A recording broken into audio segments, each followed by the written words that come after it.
আসসালামু আলাইকুম। সম্মানিত ভিউয়ার্স, দেশ বিদেশ যে যেখান থেকে আমার এই ভিডিওটা দেখছেন এবং শুনছেন, মুসলমান ভাইদের আসসালামু আলাইকুম, হিন্দু ভাইদের নমস্কার, অন্য জাতি ভাইদের আন্তরিক এবং শুভেচ্ছা অভিনন্দন।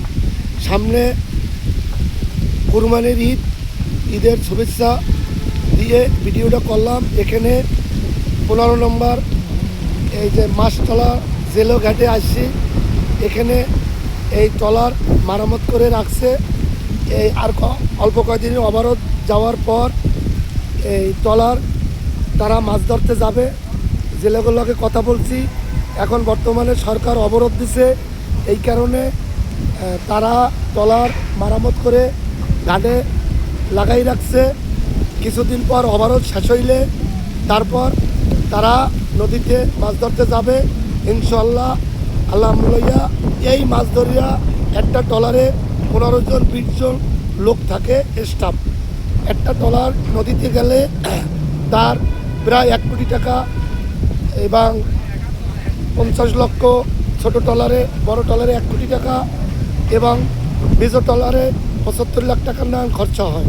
তারপর এই নিয়ে নদীতে যায়, জানের মায়াবাসনা ত্যাগ করে নদীতে যায়। তারপর আল্লাহ তাআলা ওখান থেকে মাছ ধরে, আল্লাহ তাআলা মাছ দেয়, ধরে আনে, আড়তে বেচে, তা আমরা খাই।